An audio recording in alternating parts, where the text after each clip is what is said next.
Welcome everybody to the War and Peace Baseball Podcast. I'm here today with Farbode Markazi and Alex Rudy. I'm Alex Uwe. Man, another long gap between episodes. How are you guys doing today? At least we found out we're good at something. We like taking breaks between episodes. We're really good at avoiding doing things. All right. So obviously a lot has happened since then. It's June 16th today. I think it's been 17 days since we've done our last one, so we have a lot of top stories to go through. That's pretty much what we'll be going through throughout the show. We'll talk about some teams, do some of that like we normally do. Let's talk about one of the more recent things that has happened. Is Ichiro broke the professional hit record between his Japanese and Major League career, passing Pete Rose, who did his whole thing in the major leagues. So there's a lot of controversy about the real importance or credibility behind this record. Like, what is this record exactly? But the point is, Ichiro has a lot of hits, the most hits, in fact. So what does that mean? Is there a more likable guy in the league than Ichiro? Ooh, that's a great. I'd say absolutely not. I think there's I don't know. there's no doubt. Salvador Perez.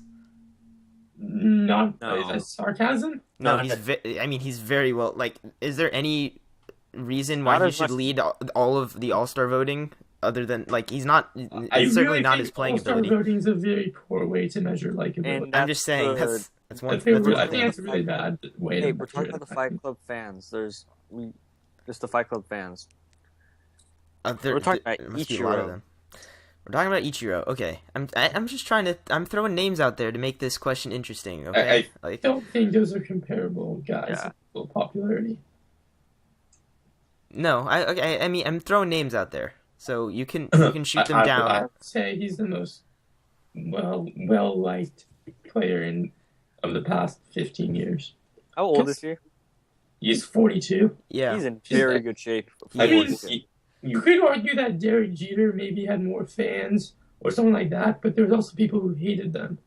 And no one's ever hated Ichiro. He's just universally beloved by baseball fans. Yeah. Do you guys remember that one play, like, where Ichiro went into the foul territory to try to catch a ball, and he landed in some fan's lap, and then she started freaking out? That was like this girl's in her 20s or something, and she's freaking out about Ichiro. Like, it's like he has quite the legacy up to this point, and I don't think that's going to be matched anytime soon. Do you think he could be the first unanimous Hall of Fame player? I don't think we'll ever have a unanimous No. Hall of Fame, but But why?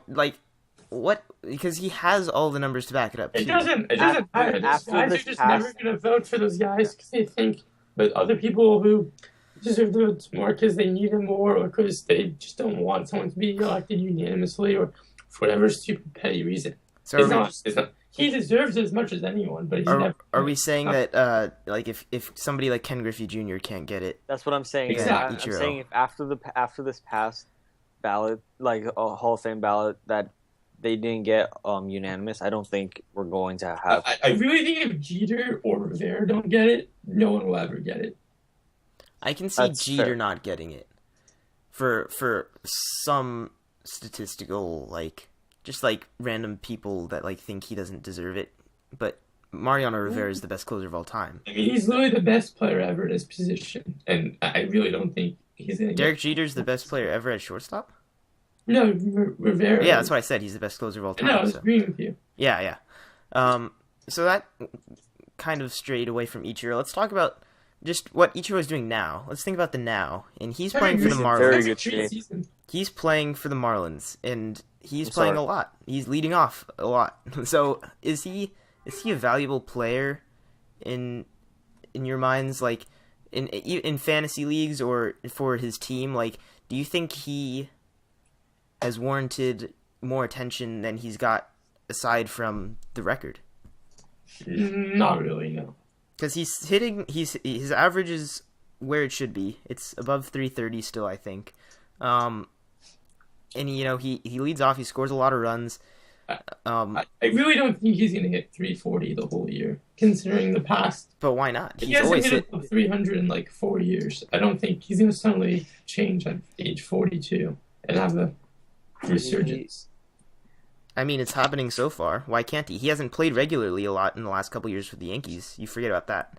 Played almost. That's not true. He played the majority of the days. He was the main right field. In 2014, Really? he had 359 at bats. That is not regular playing time. 2015, he had 2 less than 400. So he gets a lot of. 400 is. I didn't say he was. He played every day. I said he was the main guy. He played the majority. Okay, yeah, I mean, with various injuries and things too. I'm just saying that Ichiro, I think, has been dismissed as a viable option. He's considered a backup player. Well, to be fair, he was very bad for 2 years. Like, he was bad. Like, he was not, slumping or mediocre or just aging. Like, he was bad. Like, he's done very well as a backup player, and, like, nobody even considers the fact that he still does play above average defense. Like, he's still in great shape for his age. He Still can, steals he can- bases. Some bases. I think if the the Marlins now have a full healthy outfield, how much playing time does he get going forward? It has to be like you have to keep hitting him. Like you have to keep using him in games. But where do you use him if you have Ozuna, Yelich, and Stanton? And Stanton's not going to hit 150 for like the entire season either. So what do you do with him then? I mean, you can pinch hit in pretty much every game in the National League. That's true, but like, why? He's not I don't better like- than Yelich, Ozuna, or I think seeing Ichiro getting the playing time he deserved, like when I think Yelich missed a lot of time. Ichiro got a lot of playing time and he played very, very well. I think that warrants some attention. I don't know. disagree with you. I think that's not true. The Marlins aren't in contention. They shouldn't be wasting their time, feeding into Ichiro's What if they trade him? last season. Well, then, they can trade him. That's more than reasonable, but he should not be starting over any of their 3 outfielders. No, he shouldn't be. But it's Well, a unless you want to make complicated him, situation. if you just want him to, I think the only proposal I can see then to get him to play more is to have him pitch. Like he Yes. claims- Yeah, no, I've said that. I second that. So, past that, I don't see him playing regularly this year in the major leagues. All right, that's fair. Let's move on from Ichiro. Let's talk about the Fight Club, our favorite team. They're at it again. This time it was actually, it seems like every time it's Yordano Ventura, but he plunked Manny Machado just a little while ago, and Machado took exception to that and went out and punched him in the face. This is the second brawl in a 1-month span, so only one of them involved the Fight Club. So what are we thinking about either who was in the right here? Because clearly Ventura was in the wrong for hitting him. They were both in the wrong. Machado. They were both. Machado. I know. Ventura probably deserved to be punched in the face. Oh yeah, but everybody thinks it, but that nobody wasn't actually right. does. It wasn't right. That doesn't make it right, and that's still not an appropriate reaction by Machado, regardless of how much the guy deserves to be, beat up for what he's doing and how he's acting. It's never the correct response. Yeah. Machado did get thrown at multiple times in that game, and they were barking at each other before that even, and it seemed like it was inevitable. But frickin' Ventura, if you're going after a guy, you can't do it again the next at bat and not expect something like that to happen. Like it was the very next at bat, he went back and plunked him in the back after throwing at him earlier in that game. It's pretty ridiculous. Ventura's a moron. He's really He's immature, and I don't get it. Like, why? You have a 99-mile-an-hour fastball, and you don't think, and you just no. He gets butthurt. Those at Machado the very next at bat. I think his suspension is too short. He's only gonna have to miss 1 start, which is ridiculous. Yeah. Yeah, and I mean that's just what happens with pitchers. Like you can't. Well, they could have just added 1 more day to it, though. 1 more game, and he would have had to miss 2. Yeah, I guess I don't know. Maybe that's why they did it. I don't know. Let's talk about the Fight Club though. And they are rising in the ranks in the Central, as they seem to do every year. It's a tight race there, but I don't think the Royals have the team to do it this year. They don't have Mike Moustakas. It's definitely the worst team they've had in the past 3 years. They've been hit with the injury. They also do not have All-Star candidate Omar Infante anymore. They DFA'd him just a couple days ago. So I guess, yeah, the Fight Club fans will have to start voting Whit Merrifield into the All-Star game instead. Yeah, Whit Merrifield, who knew? This is not the same Royals team. Lorenzo Cain is good, Hosmer is good, Salvador Perez is good, but they don't have much else. Alex Gordon hasn't been there. There's some big names missing, and their pitching staff is not really good in any capacity. Like we talked about Ventura, Ian Kennedy's been very... Kennedy's been fine. He's been fine, but he hasn't been He's actually probably been their best pitcher. Which is not a good thing. When you consider how he's pitched. You shouldn't be your number one or number two by any means if you're trying to compete for the playoffs. Yeah. But I wouldn't blame any of their pitching struggles on him. He's done his job. He's done what they're paying him to do. Okay. On the other side of that brawl was the Orioles, who are also duking it out with the Red Sox for first place in the East right now. Their offense is a powerhouse. If you were to take one offense, the Red Sox or the Orioles, who are you taking? Ooh, that's a good question. Because I think remember when the Blue Jays were... Sox. You'd take the Red Sox. The Blue Jays were supposed to be the powerhouse of the East, and that is just not the case. It's the Orioles and the Red Sox. So you would take the Red Sox. Any reason why? Or I don't know. I just take the Red Sox over the Orioles. Yeah. So the thing is, both these teams are not without their flaws. They have really good middle parts of the order. They can score a ton of runs, but they have holes. They could improve their offenses even. They have, freaking Ryan Flaherty playing or whatever, and who else? Joey Rickard. These are not guys that feature in a premier offense. So, and I mean the Red Sox too. They're playing Chris Young, and Travis Shaw's been good, but he's cooled down significantly. I don't know. I can make the argument either way. I would take the Orioles right now, personally, just because Chris Davis, Mark Trumbo, and Manny Machado, that I would take that three over Betts, Bogarts, and Ortiz. Pedroia, Ortiz, I don't think it's a good way to look at it, because Jackie Bradley. Yeah, Jackie Bradley, Hanley, Ortiz, Bogarts, Pedroia, Betts. We're throwing so many names out there right now, I somehow kept up with that. It makes sense to say one's better than the other. Just I don't think. No, I'm saying their best three is better than the other best. No, I said it was very. It's 9 hitters. It's not 3 hitters. I said it was very close, and I could go either way. And I said I would take the Orioles because I like that middle three better than the Red Sox middle three. I said it's very close. I said I could make an argument for either one. There's no doubt both of the lineups have dynamic offenses, and they can put up runs and score as much as they can every night out. I just think overall I'd take the Red Sox 5-6 guys in that 9-player lineup over the Orioles. I'm in agreement for them. Okay. I see that. I get that argument too. I mean, no, you don't. No, what? I'm just kidding. No. Are we gonna throw down like Machado and Ventura? Of course. Wait, one of you is a pitcher, one of you is a middle infielder. That's perfect. It's true. It's perfect. Those 99. Are we sad that Machado is probably not going to stay at shortstop too much longer once Hardy's back? Or Very. We don't really care. Will his shortstop eligibility stay? It stays. Yeah, he's played 20 games. There. Okay, thank God.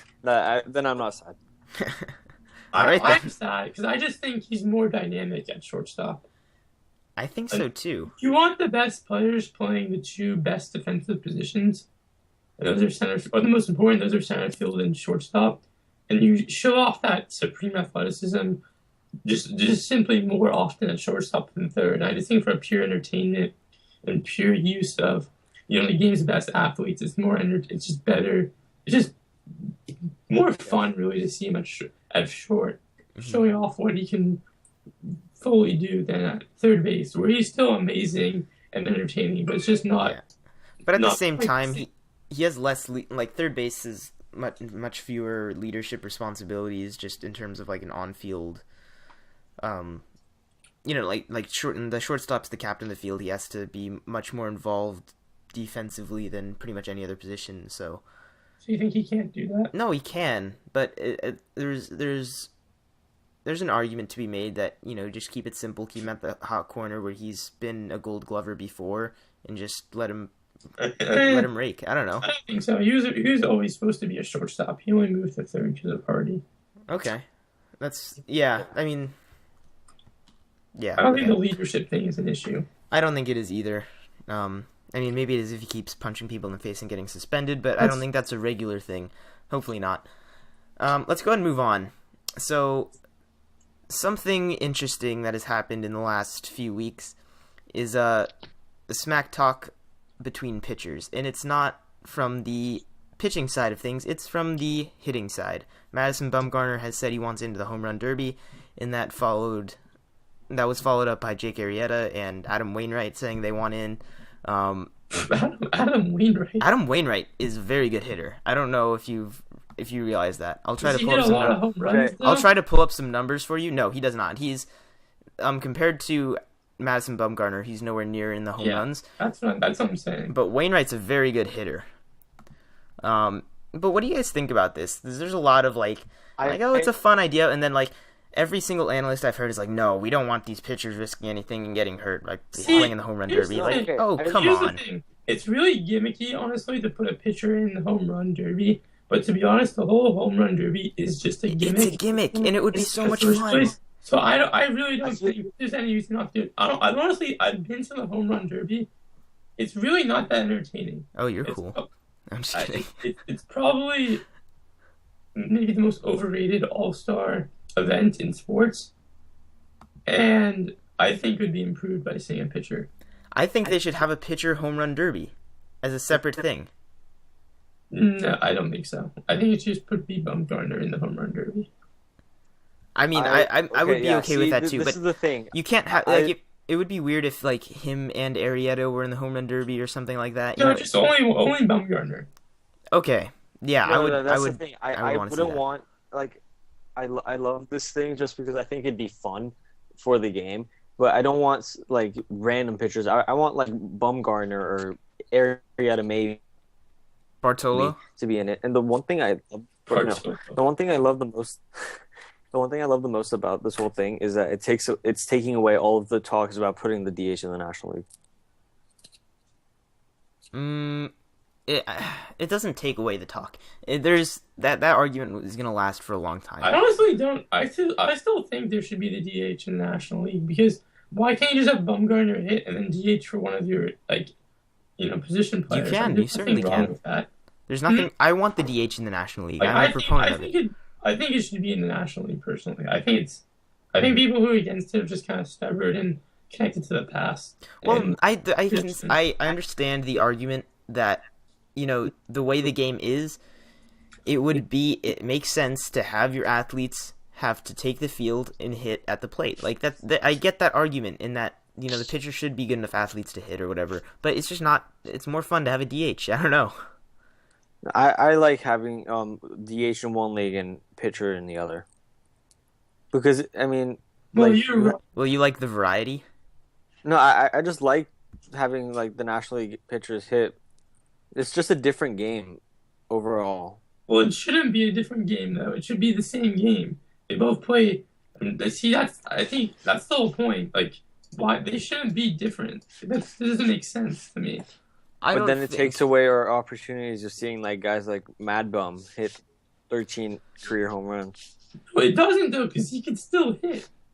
Yeah, and I get that argument completely. I think there's no rush to change it to one way or the other. I mean, it's been like this for a long time, so there's no rush to change anything. But I don't think they're taking the DH away. I'll just say that. So, No, I never said take it away. No, I'm saying I don't think they're ever going to take it away. So if something is going to change, it's going to be adding a DH to the National League, and that's what I want. But it's not going to happen soon, I don't think. By the way, Adam Wainwright has an 840 OPS this season with 6 extra base hits and 10 RBI. He's a new man. He's a new hitter. All right. Pitch as well as he hit. Yeah, maybe that's why he's pitching so poorly. He's spending a lot more time in the batting cage. No. Right, crickets. Okay. Let's talk about the Mariners. Felix Hernandez is on the DL through the All-Star break, and they're still winning games. Jesus Christ. This is you want to take it away, Rudy, because I know you have Go ahead. a few things to say. I mean, I just think it's really sad and ironic that this Hall of Fame pitcher wasted his best years on horrible Mariners teams, and now they're finally competent and very decent, at least, and he's bad and hurt. And that is just so sad and ironic. And he's only 30 years old, but he has the miles of a 34-year-old pitcher, probably, at least. And actually, I'm wrong. He's actually pitching great this year. But last year. But I think it's ironic that at least he's hurt for a long-term injury, and yet this is like the best year they're having in quite a long time. Yeah. Also, he should shave his beard. His beard is awful. Yeah. Thanks for the break. I love how you just turned around there. Like, he's just so bad this year, and now he's hurt. And like, wait, scratch everything I just said. He's actually pitching fine, but he is injured. That is true. I feel like you set me up. I set you up. The Mariners pitching is very intriguing because Taijuan Walker has been super Injured. like, I don't know. He hasn't been super anything. He's been very meh, actually. He's injured right now. Is he actually? Yeah. But he's supposed to make his next start. Oh. It's not going yeah. Forebode, you lied. So yeah, they have Walker. They have Iwakuma, who's, he's not the Cy Young candidate that he was, a couple years ago. He was Cy Young candidate. He was third in Cy Young voting. That seems a few years ago. And there were legitimate arguments that he could have won that year. So I don't know. He's not that pitcher, though, is the point. One pitcher that I want to talk about very tentatively is James Paxton, who is back for the Mariners now, and looks like a very different pitcher in that he's throwing upper 90s, average 97, touches 100 on the fastball. The breaking ball is as good as it's ever been, and he's pitched very well in his first 4 outings off the disabled list. So, what are we doing with James Paxton, like as fantasy owners? Are you intrigued, or are you gonna let him blow over?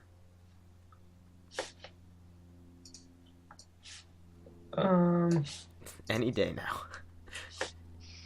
I would trade. I don't know, dude. I would wait a little bit for him to become a bit more settled, and then I would trade him. Would you pick him up if he's not owned in your league? Oh, no doubt. That's not even a question. In a 10-team fantasy league, you would pick him up. In a what? In a 10-team yearly, standard. How would you not? Depends on who you're dropping for him. I don't know. What is that kind of question?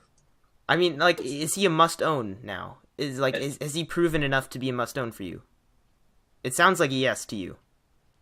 The way I feel like you're trying to set me up to make me No, I just want you to say yes. Yes, say yes. Yes. Okay, there you go. That wasn't very hard because you were you asked it very strangely. You're like, well, it depends who you're dropping from, of course, right? But that's like I don't have imaginary teams. Because I asked the question and then you were talking about his trade value, and I was like, whoa, James Paxton is not owned in a lot of leagues already. Like, let's start with, would you pick him up? And like, is he a must own? In You should all pick league? him up then if he's not owned yet. Would you drop like Aaron Sanchez for him though? Like, you wouldn't drop somebody No. like that. Okay. I don't understand. Would you rather have him or Aaron James? Sanchez is like a top 20 pitcher this year. Would you rather Why have would you him drop or him for Jamison Tyone? What? Would you rather have him or Jamison Tyone? I don't know. They're like, okay, these are not realistic scenarios. Why is this not a realistic scenario? Who's Would you seen rather this have him or stat? Jamison Tyone? Okay, I don't know what leagues we're in where the guy is so stacked where the worst player he has is Jameson Taillon, who just threw. That's very possible. Oh.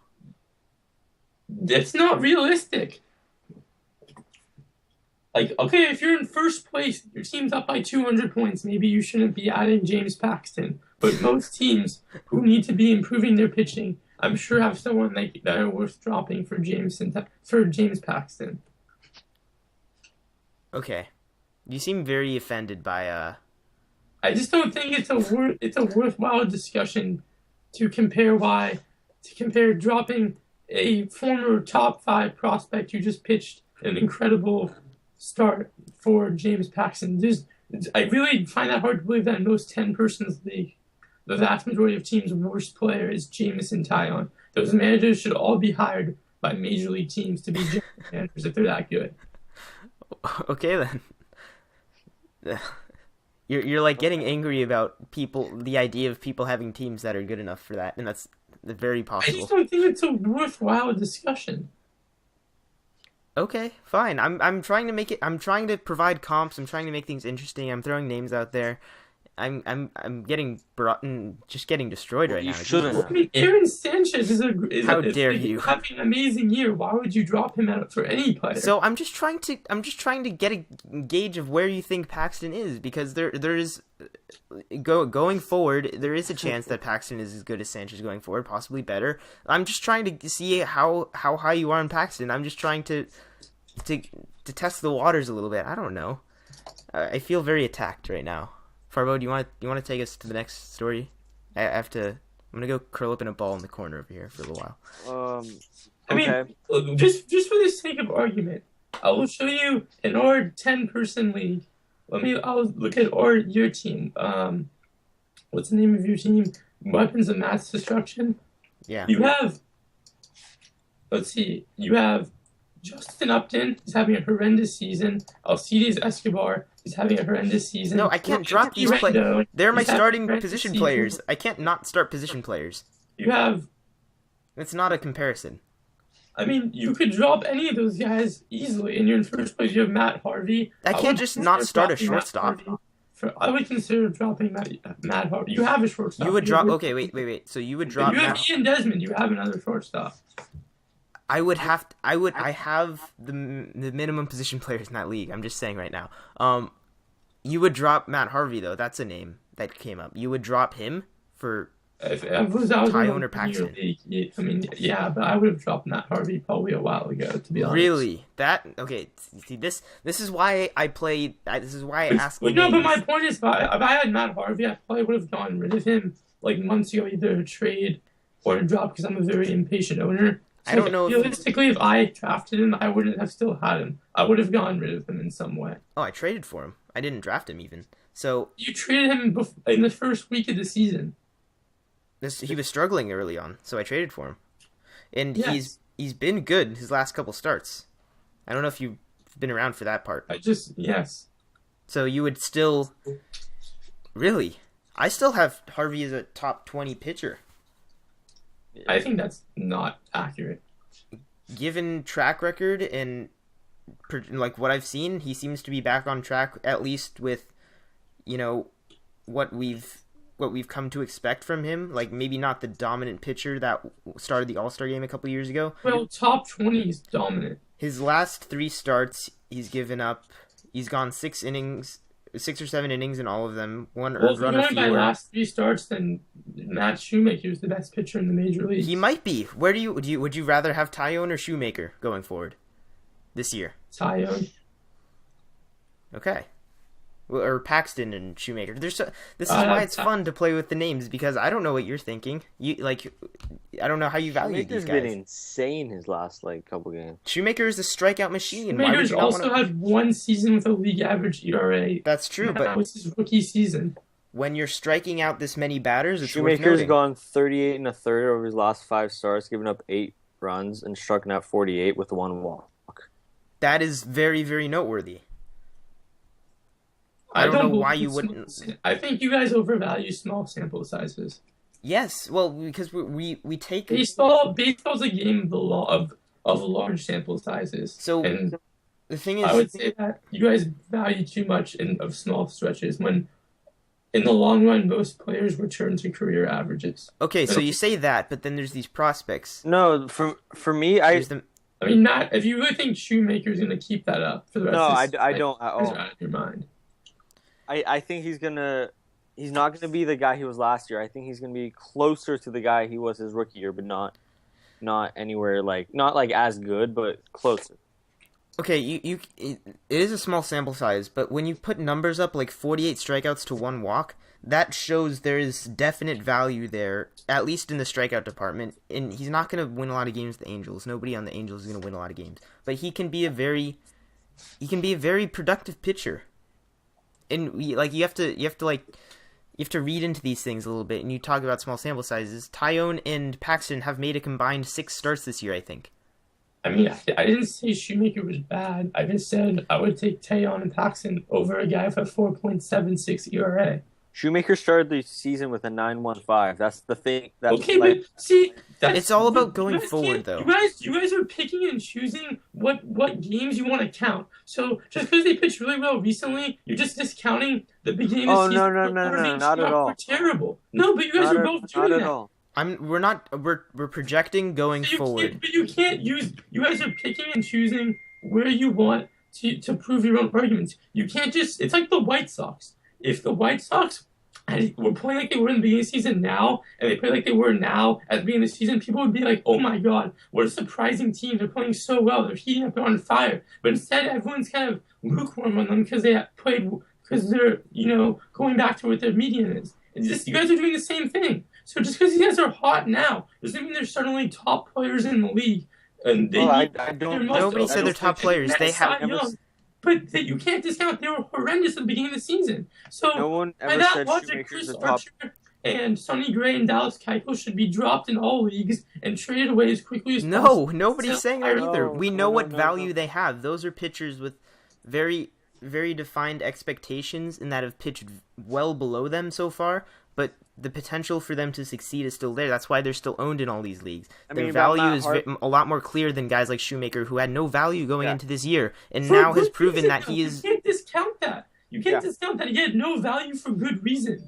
He did, and now he's showing me. He had no value because he was bad. And he's shown me enough to say that he has value.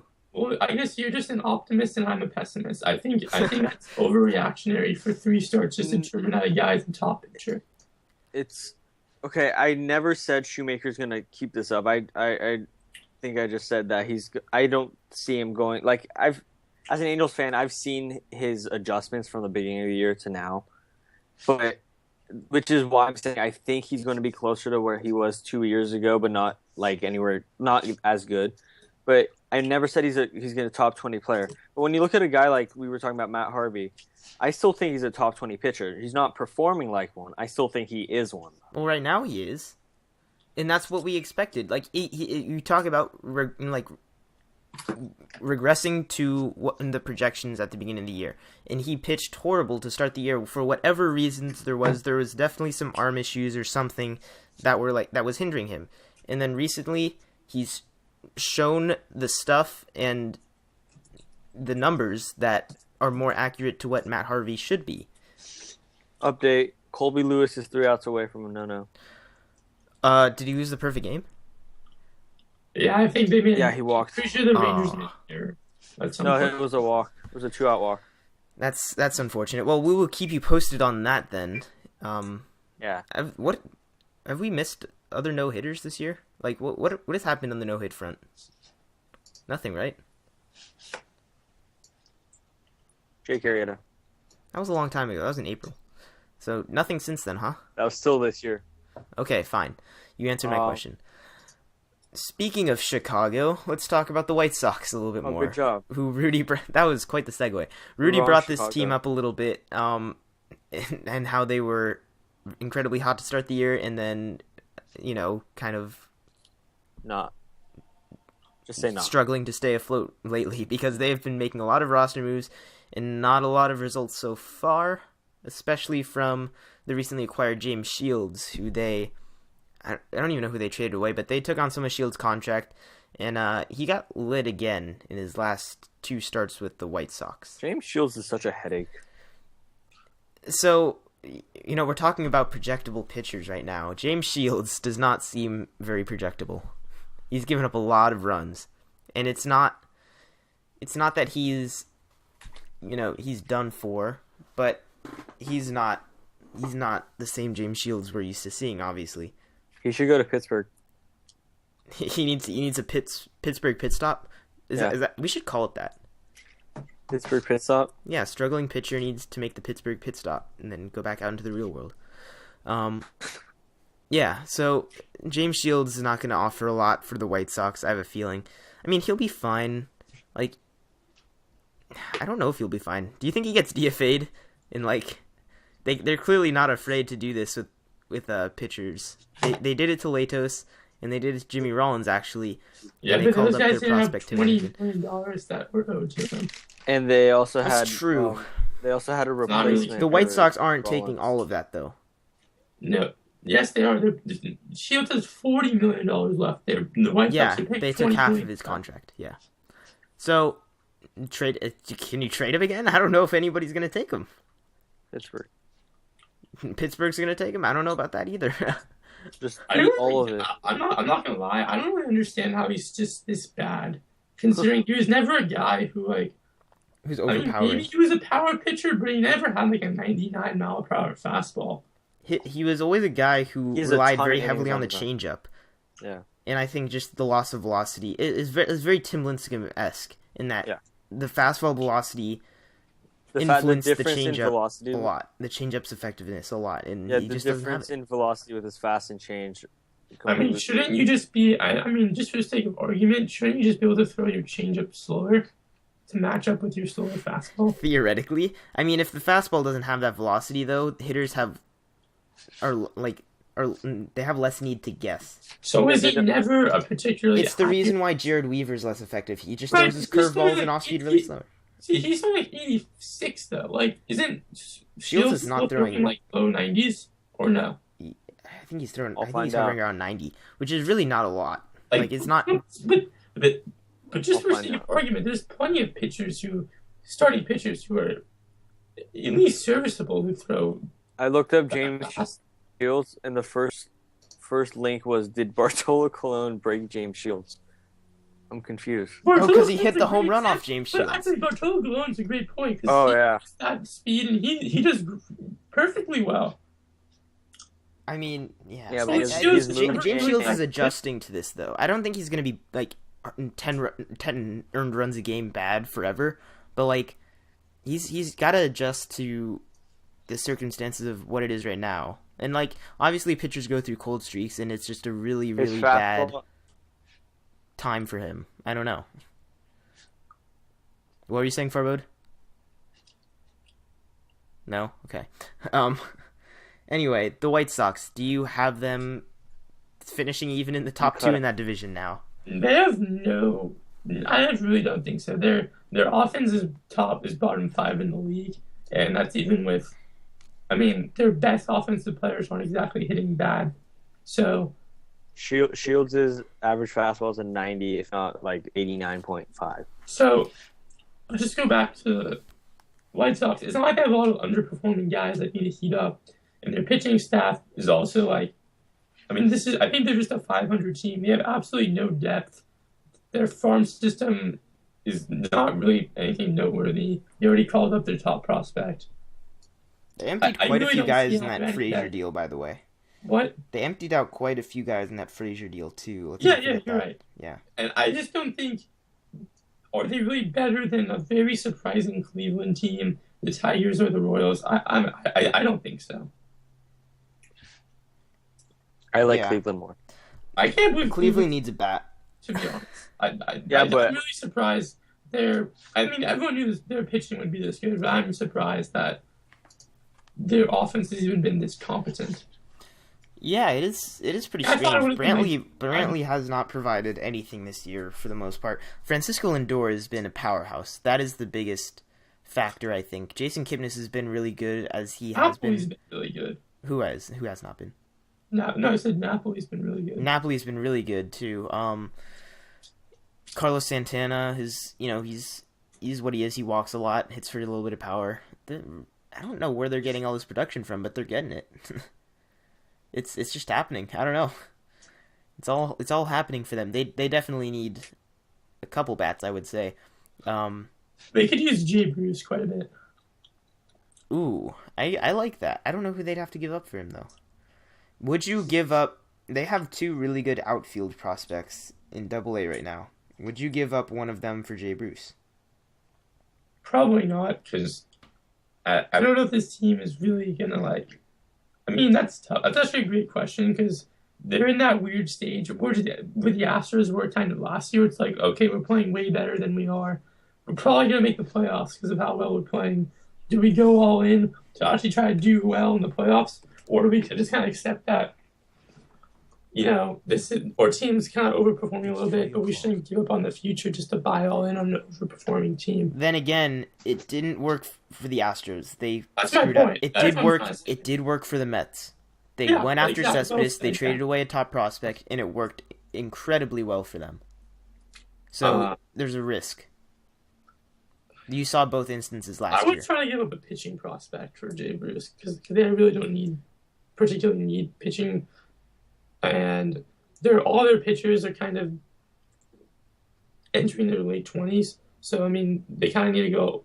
They start thinking about going all in on the staff. I mean, Carrasco, even though he's been under the radar for quite a while, he's really not young.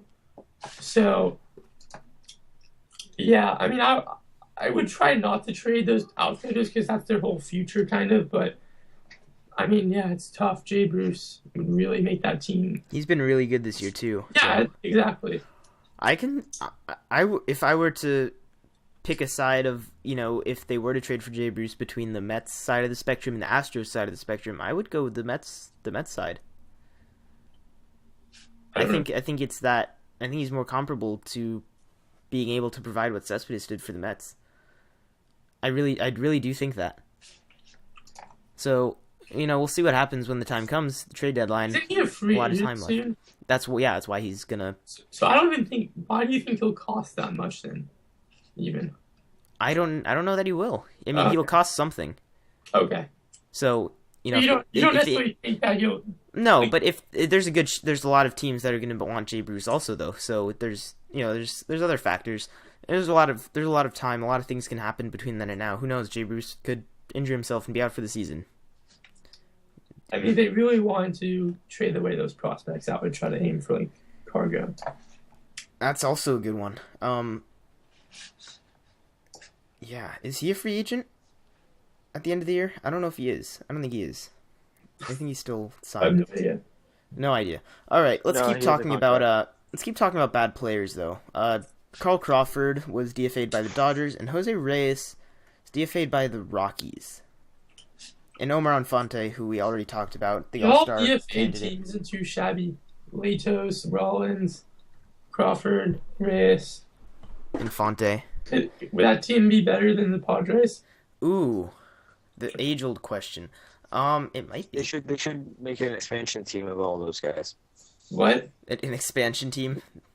There should be an expansion team of just Then all once those they'll guys. expose the return back from the dead. No, that'd be insulting to have those players represent the Expos. Yeah, I don't know. Oh, you know what they need to do? They need to set up that team in a city that starts with a D, and then make their team name the Fire Ants, so they could be like the Dallas Fire Ants, and then that'd be a nice tribute. I think that's a little too complicated, but Do you see where I'm going with that though? No, I see what you're trying to do there. Yes. Farbo doesn't get it. He's clueless. I'm on I'm on Snapchat. Okay. Thanks for sharing that with us. Okay. I don't know what you were doing. God damn it.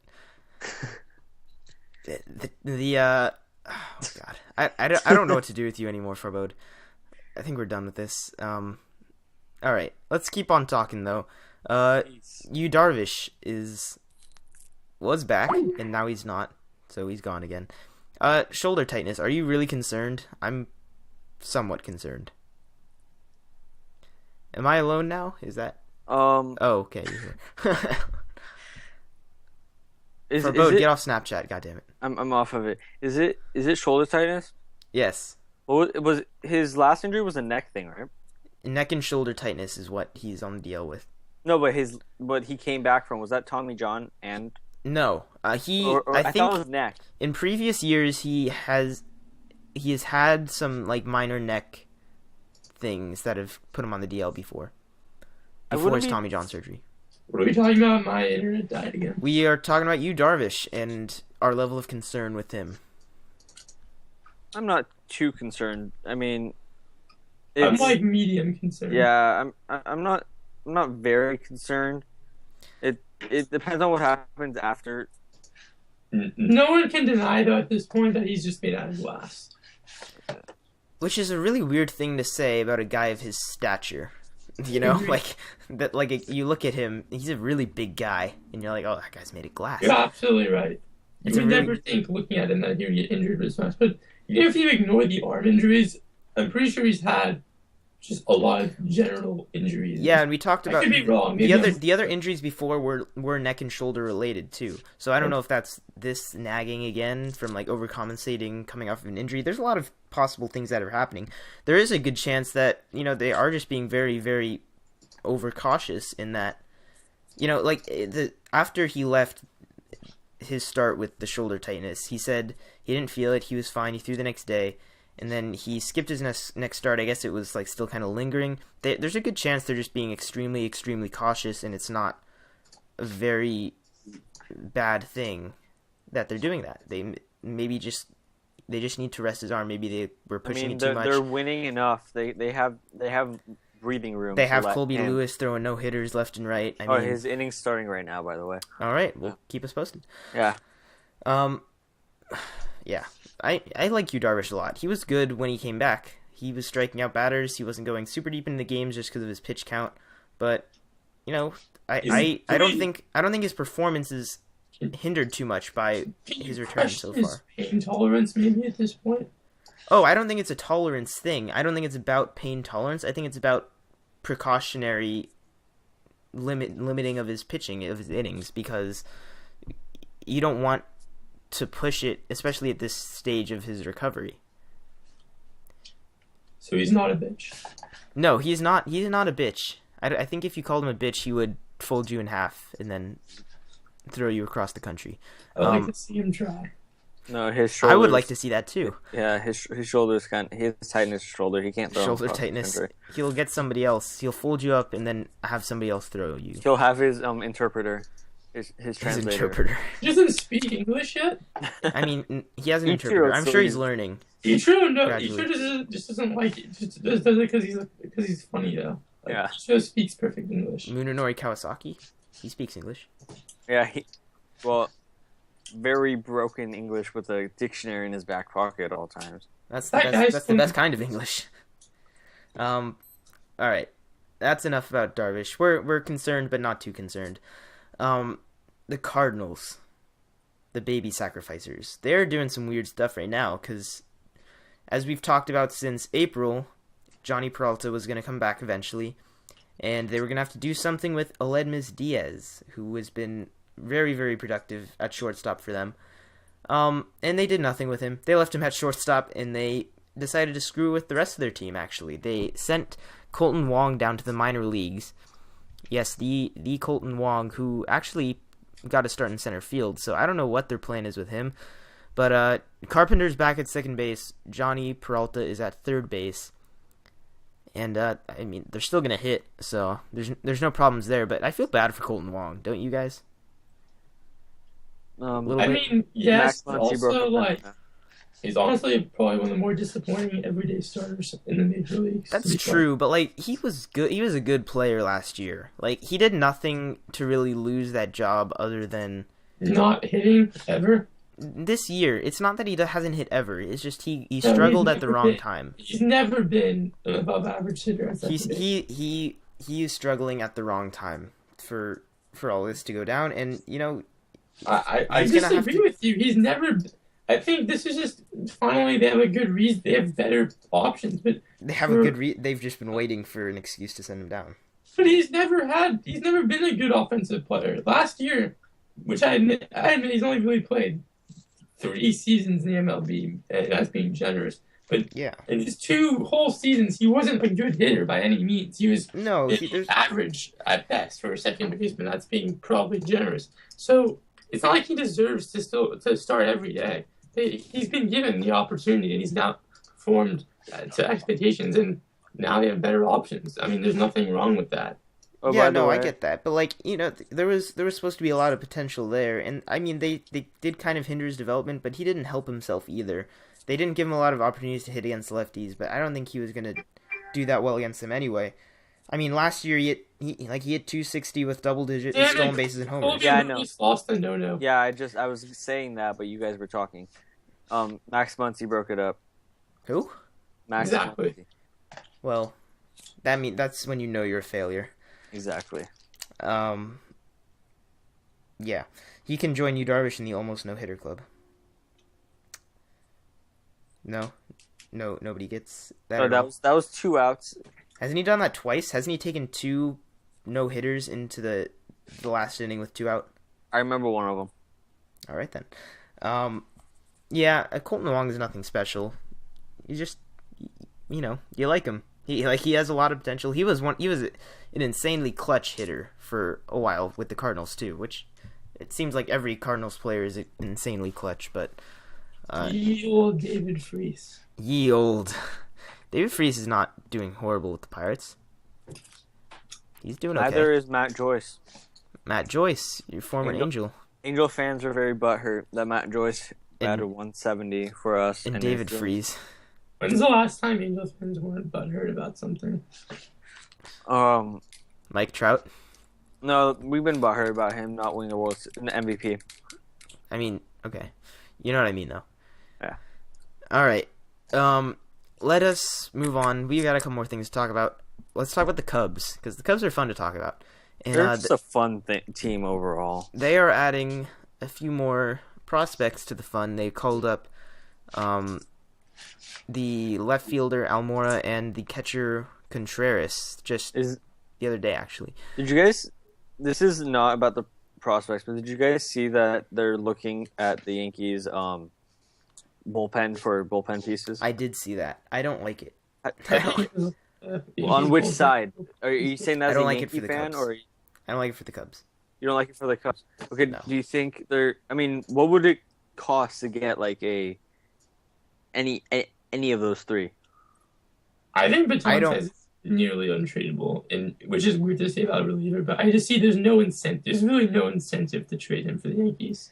I would not. I want to see the Yankees trade these guys. I don't want to see the Cubs trade for these guys. You want the Yankees to trade Betances? No, not Betances. I want them to trade Chapman and or Miller. I think they need to trade Chapman. I think Chapman's a must trade. I think Miller, I want to be more hesitant just because we still have 2 more years of him and he's not showing any signs of, I think, I'm going to... But then again, this might be his peak value, so it might be smart to... That's true. And, I'm going to give my quick spiel on the Super Bullpen. It is proven that it is not effective if you do not have a good team. If you don't have a good team around it. Like, it just does not work. The Yankees cannot win games when they are losing in the 6th inning. Like, they lose a lot of games, considering how good their bullpen is. Did you just say the Yankees cannot win games when they're losing? Yankees... No, they cannot win any games if they're losing in the 5th or 6th inning or later. But, like, I heard the Yankees cannot win games when they're losing, and really okay, if you stop it there, that is quite true also, but they gave up a run too. Their starting rotation is arguably horrendous. And their Sabathia's offense been is good. incredibly mediocre and lukewarm. Sabathia's and to earning be his completely contract. honest, if you take away the big three, their bullpen is pretty bad. It's really bad. Like, I don't know how they did it, considering they had like a 3-year stretch where they had like 9,000 random white guys appear out of thin air and then have great relievers. Shout out to Sean Kelly, who's closing game for the Nationals right now with Papelbon on the DL. Yeah. And Shreve. their bullpen is horrendous except for the big three. It doesn't work. Okay. You have this is the best opportunity they're gonna have to just stock up and make their team better To answer for both questions, for very unimportant pieces too. I would take, I don't know.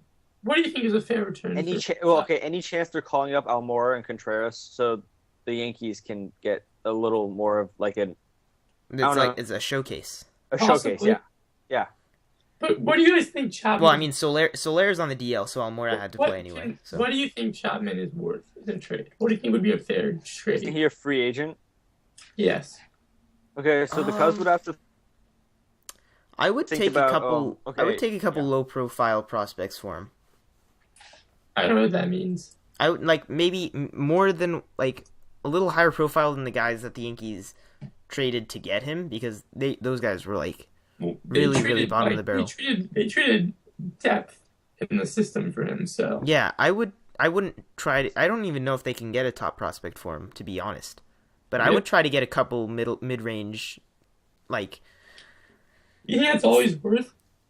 I think it's definitely worth, because you're just Well, depends on increasing how your much likelihood the of team. players being able to succeed. Yeah. Okay. Depends on how much the Cubs feel like they could use that, because if they get Chapman, they have the better chance of closing out games for the World Series, even though they have Rondon.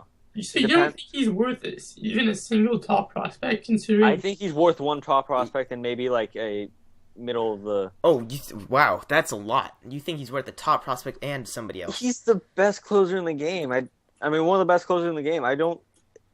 If there's a team that wants him for now and the playoff run, they'd pay now and then they'd risk it in the offseason to try to re-sign him or not. I think the Cubs. Agree. I don't think the agree. Cubs could do that. I think they. Okay, I'm not saying like the middle of, like, it'd be a top prospect and like a depth guy.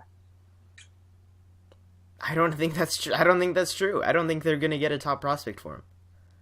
I don't think any teams are gonna decide that Chapman is worth one of their top prospects, because I think teams are starting to realize that trading for the power bullpen arms is not necessarily worth it. But they'd have Rondon and Chapman for the 8th and 9th if it was the Cubs. So they could also have what they're doing right now, which seems to be working. do you think Finding there's a team- finding Let me ask you this. It's working, but finding Let me ask you effective this. bullpen Do you arms is think- not that hard. Do you think there's a team that needs one of Chapman and Miller more desperately? Than the Cubs? Yes. No. I personally don't think any teams need those two players. I think that's not. I think that's well. That's my fast. opinion. I think finding bullpen arms I don't think the Astros need him. is but a I think lot they- easier I than think finding that's any other wrong. position. I mean, there's no doubt if you put Chapman or Miller on, let's see who's contending on the Nationals, on the Orioles, is on maybe on the Giants, they would be the best relief pitchers on the team.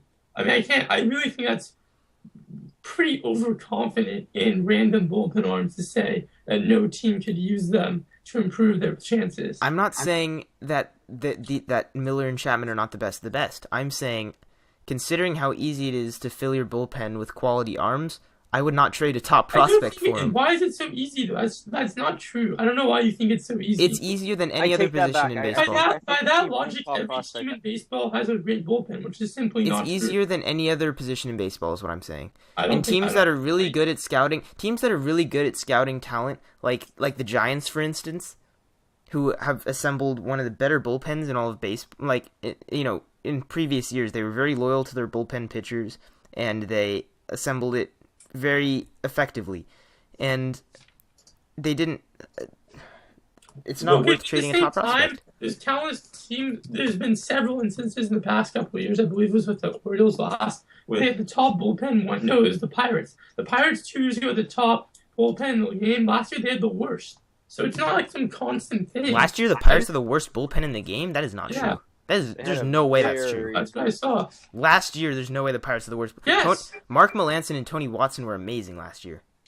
Maybe it was the Orioles then. It was definitely the Orioles did not have a great bullpen aside from. It could have been. Maybe it was the Orioles then. I know there was a team that went from first to last. Maybe the Pirates bullpen this year is in last. I can see that. I can look that up for you, Rudy. Yeah, Farbode's our research guy. I just don't think bullpen arms are worth top prospects ever. But I just think, I'm gonna do a different approach because I see your point, but that's clearly not how GMs think. Because clearly closers are highly valued by teams, and they've traded a lot, especially the deadline. We just saw Kimbrel, the best closer in the game, get traded twice in a season. We saw the Astros trade for what do you call it when they didn't even need him? Giles. Ken Giles. The Yankees traded for Chapman. Clearly, teams trade for closers. I think maybe you're not wrong that the teams shouldn't be trading for them. You can't just. I think you're acting like they won't trade for them, and that's clearly by the precedent has shown that's not the case. Regardless if it's the right move or not, these contending teams are going to trade for bullpen help. I never said that. I said they're not worth top prospects. But they do get traded for top prospects. I said they're not worth it, though. Yeah. But okay. You can't ignore that. Do you guys think... It happened, and they're not worth it. How about this? In the case that Chapman does get traded, do you think the Yankees will get more than they gave up for him initially? Yeah. Yeah, they better. They better. The Yankees gave up almost nothing for him. I don't even know how they did, to be honest. Exactly. It's because the Reds were very scared of Chapman's circumstances going forward also. With the whole drama that was going on in the offseason. I just can't... Because for every Aroldis Chapman out there that was signed as a closer and was supposed to be a top closer, you have your Wade Davises who was never supposed to be a relief pitcher and just somehow found a home in the bullpen and turned into a top pitcher. You have your Will Harrises, who is never that highly touted, and he's the closer of the Astros now, above Ken Giles, who they traded for, above Luke Gregerson, who they also traded for in previous years. Like, these guys exist, and I think teams are realizing that they can take more chances with other bullpen arms. I mean, the Wade Davis isn't really a great example because... Why not? Why is he not? Because he was a horrible starter. They had no choice. He had to be. Yeah, and that happened. I mean, Zach Britton. Tell you, Zach Britton's another great example. Top relief pitchers are failed starters. Zach Britton's another great example. I'm just saying you made it seem like it happens. I'm saying for lucky. every, and it's like when they decide, they did get lucky. Should maybe we should just try out just for shits and giggles. I mean, they did get lucky. Choice in that. In those circumstances, he had to pitch in the bullpen, or he was a failed major league. Yes, the Royals got extremely lucky that Davis could handle pitching in the bullpen at the highest level and be the best at his job.